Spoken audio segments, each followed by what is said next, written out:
से संधि करके शाहजी राजे को छुड़वा लिया, फिर पिता की छत्रछाया में रहे। हालांकि तब तक वीर शिवाजी पिता से अलग अपना एक बड़ा साम्राज्य स्थापित कर चुके थे, लेकिन फिर भी उनकी मृत्यु के बाद ही अपना राज्याभिषेक करवाया। उनके राज्य में कभी कोई आंतरिक विद्रोह जैसी घटना नहीं हुई और जल्द ही वो बन गए पूरी प्रजा के चहेते राजा।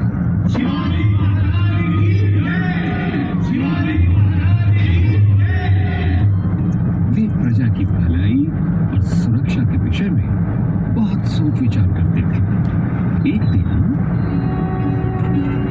बीजापुर का राज्य, इस प्रदेश में मराठा के साथ साथ और भी कई जाति के लोग रहते हैं।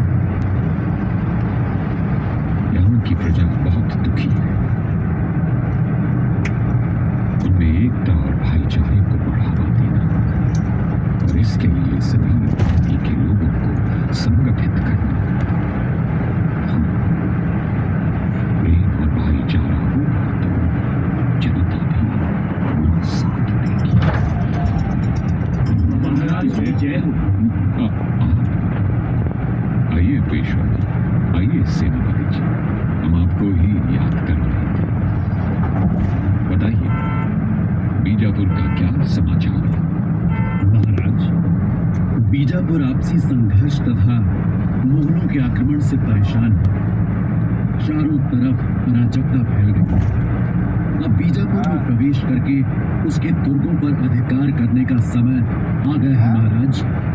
और सबसे पहले रोहिदेश्वर का दुर्ग, फिर तोरण किले पर कब्जा और फिर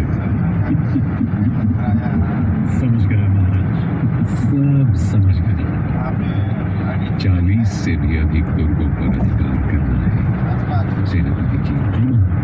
वीरता के साथ साथ इतना ही रणनीति भी बनानी होगी। बिल्कुल सही फरमाया आपने महाराज। हमने मराठों की एक पेशेवर सेना का गठन करने के लिए आपसे कहा था। वो काम कितना आगे बढ़ा है, हमें विस्तार से बताइए। आपकी आज्ञा के अनुसार कई सैनिकों को उनकी सेवाओं के लिए सामर्थ्य का भुगतान कर दिया गया है महाराज। बहुत हुआ। मराठा सेना अब कई इकाइयों में विभाजित कर दी गई और प्रत्येक इकाई में 25-25 सैनिक हैं महाराज। हम जानते थे कि आप इस काम को अत्यंत कुशलता से करेंगे, लेकिन सेनापति जी, हम चाहते हैं कि एक शक्तिशाली नौसेना का भी निर्माण किया। इससे हम डच, पुर्तगालियों और अंग्रेजों के साथ साथ अन्य सभी विदेशी आक्रमणकारियों से सुरक्षा प्राप्त होगी। जी महाराज, और साथ ही समुद्री डाकुओं से कोंकण तट की रक्षा भी हो सकेगी। और जल्द से जल्द नौसेना का काम भी शुरू कर दिया जाए।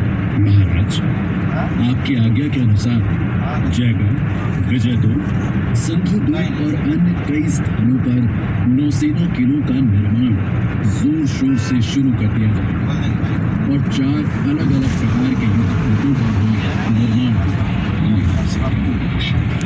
पेशवा जी महाराज। देखिएगा कि धन की व्यवस्था। आप निश्चिंत रहे महाराज, सेनापति जी को कोई परेशानी नहीं होगी। हमारी प्रजा की ओर से क्या समाचार है पेशवा जी? महाराज, आजकल तो पन्हाड़ा किले की घेराबंदी की कहानियां सब एक दूसरे को सुना